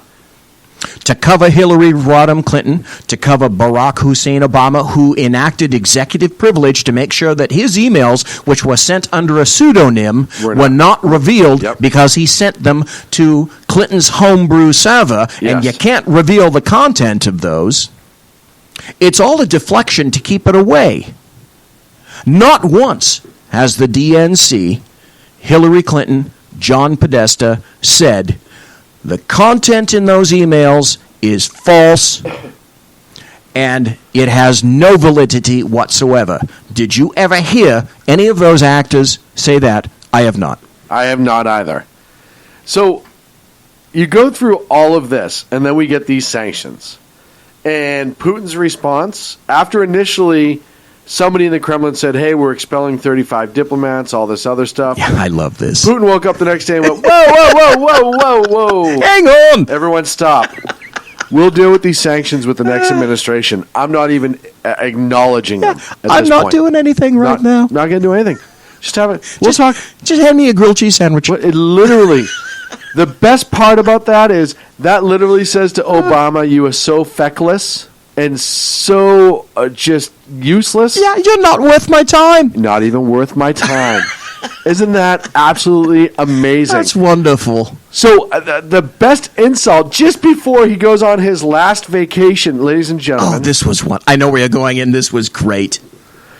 The final insult for Barack Obama from Putin was just before Obama went to Hawaii one last time. He's out of office in, 16 days? Yeah. Couldn't have waited 24 days to go to Hawaii on your last vacation?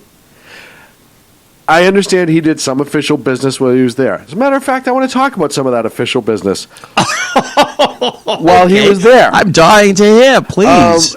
Because as he's making his last trip around the world, so to speak, and, vacation on the American dollar, one of the things that he had to do in this last week is address the final address for the military. So he lands and then he goes to the Joint Base Meyer in Arlington, Virginia for a military farewell ceremony. Just got off the plane from Hawaii. Just took his vacation, his last vacation on the American dollar. yet again. And he couldn't wait 2 weeks to do it on his own. That's one final little just from him pisses to me us. off. That's the flying middle finger of fate. So, while speaking at Joint Base Meyer in Arlington, Virginia, the president touted the fact, in quotes, that no foreign terrorist organization has successfully planned and executed an attack on our homeland in these past 8 years. Right. Let me rephrase that one more time for the people who aren't paying attention.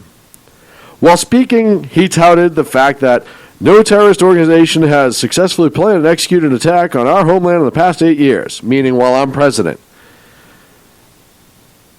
As a native son of Boston, Mr. President, fuck you. I might take just a bit of umbrage to that. Because they were Chechens. They may live in America. That doesn't mean that they're Americans. One was, one wasn't.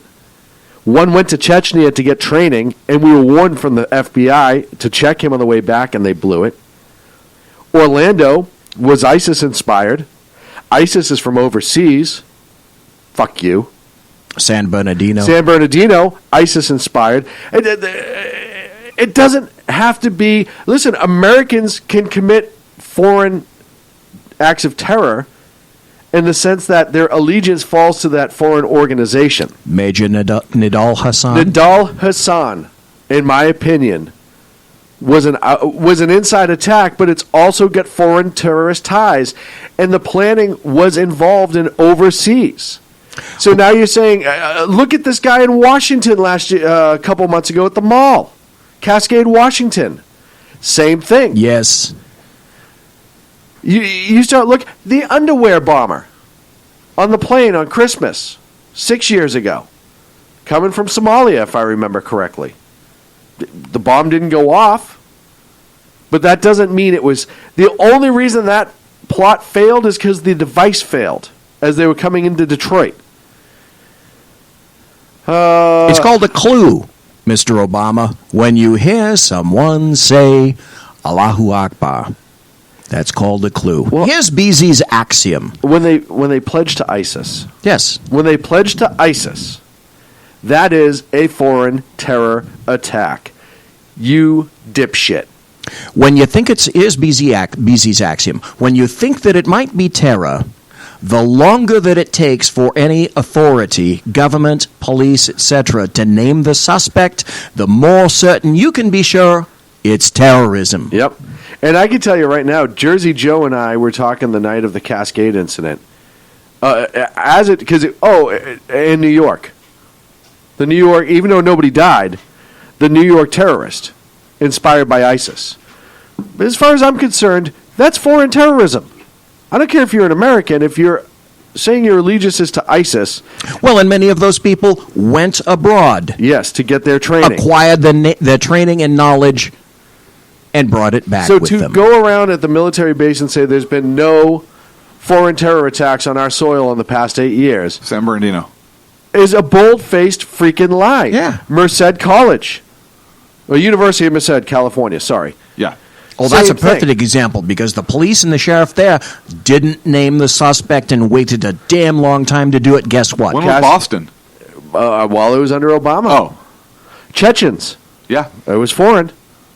Even though the younger brother was a citizen and the older brother was not, if I remember 100% right. The fact that he went overseas to get his training and plan his attack and come back is foreign terrorism.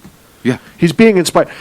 So the only way that you could have domestic terrorism based on what Mr. Obama is saying, the only way you could have domestic terrorism would be if it's like, say, I don't know, a white Christian organization who is trying to take out a totalitarian government.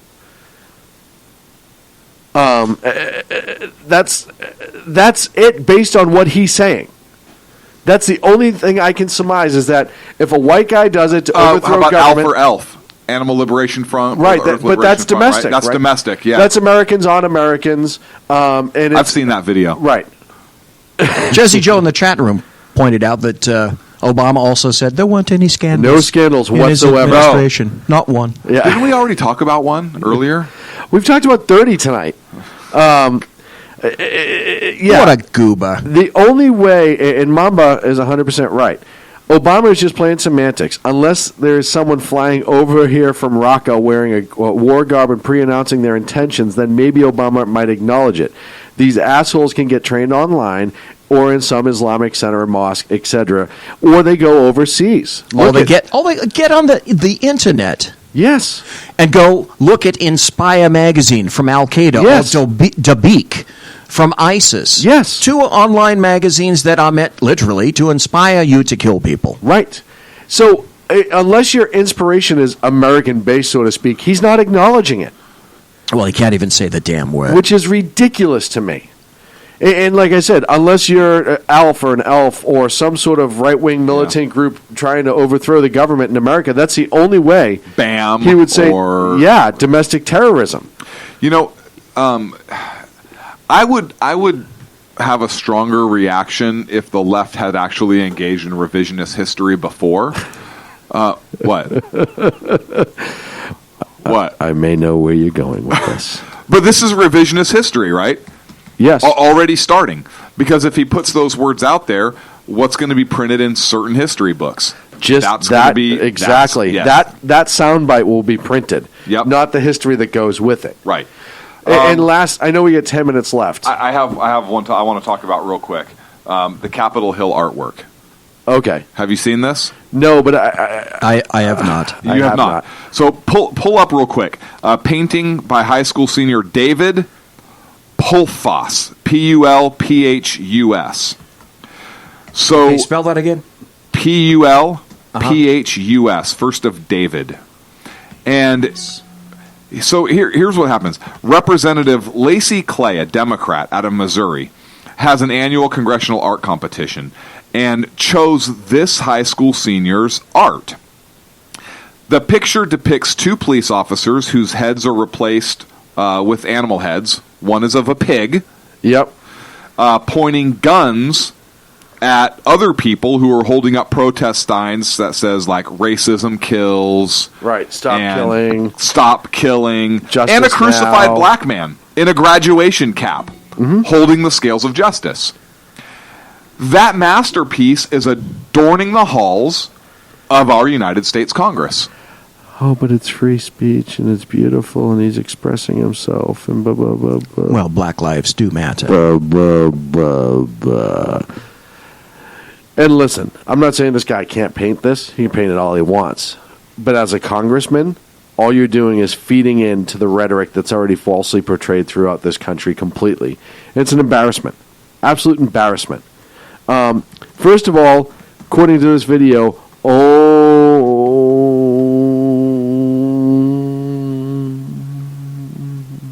only one group of people in this country are really repressed. If at all. Number 2, every cop is a pig, no matter what. Doesn't matter if that person's never done anything wrong or not. Number 3, cops only bring black people to jail, according to this, whatsoever.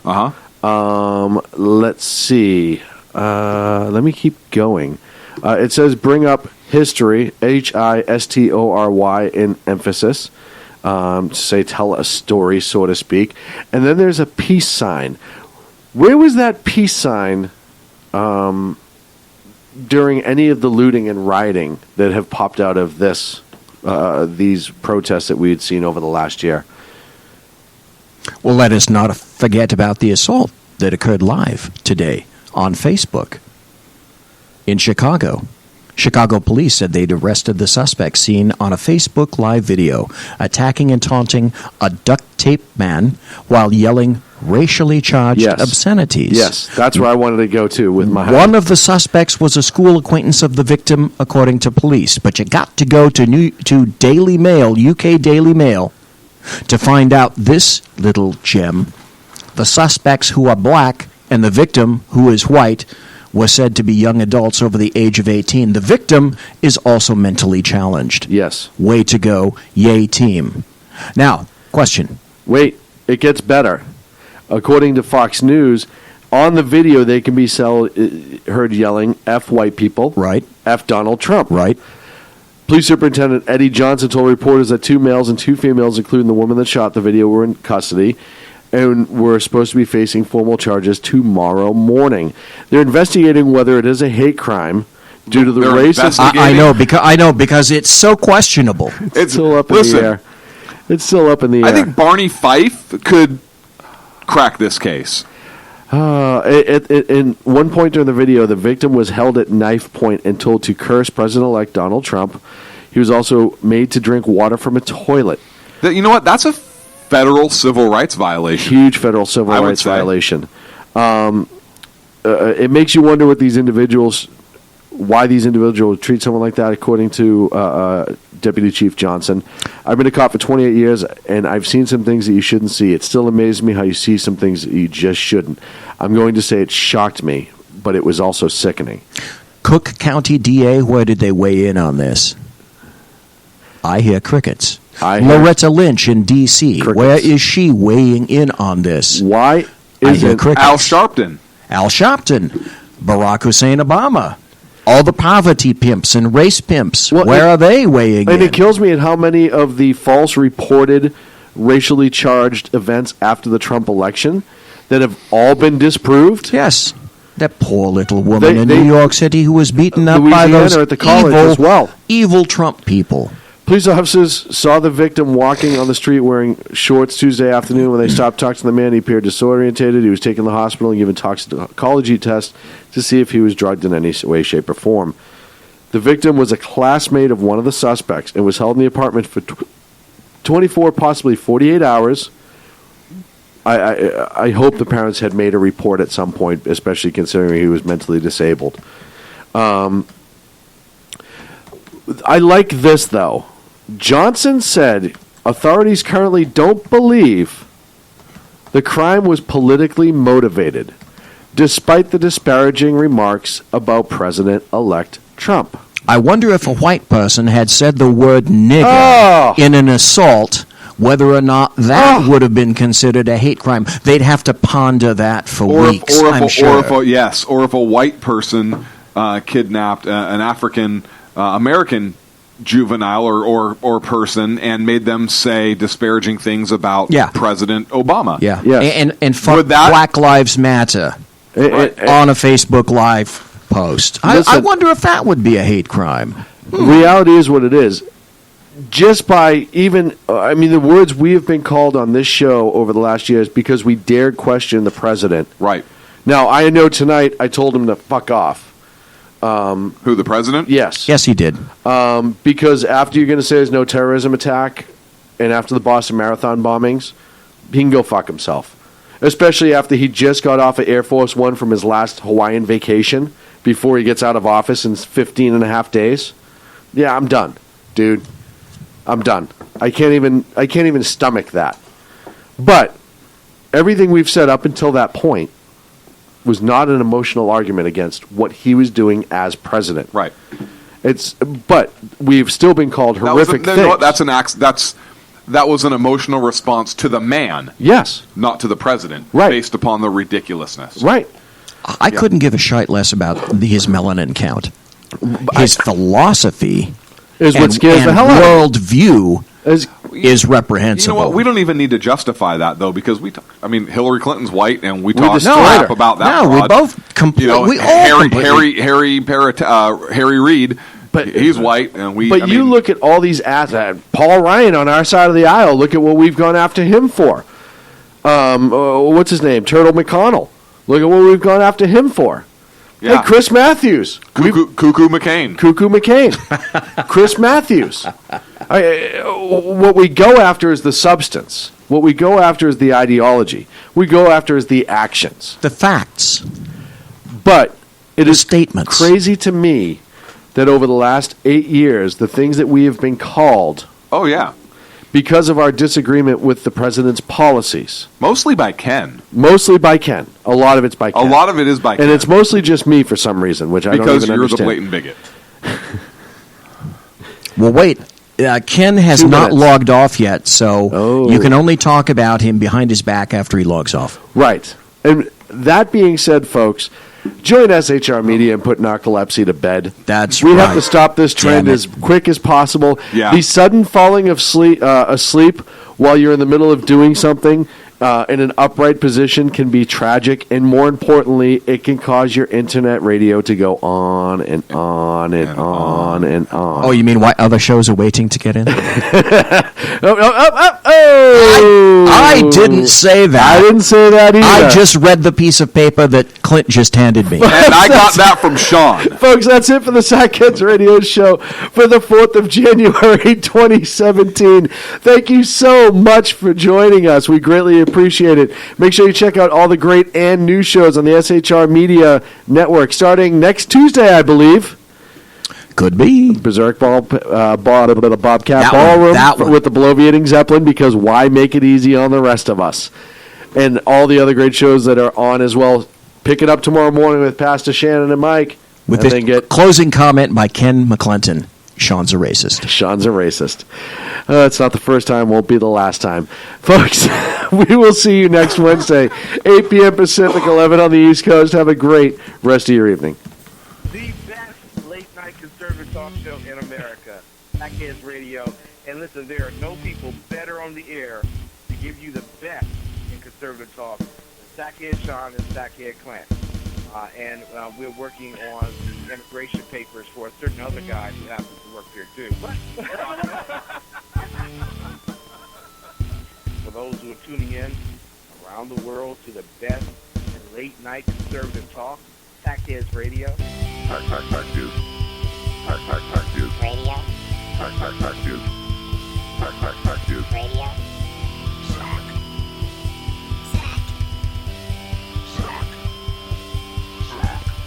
The best late-night conservative talk show in America. In America. In America. And in this web was a large, I'm pretty sure it was the biggest spider I've ever seen.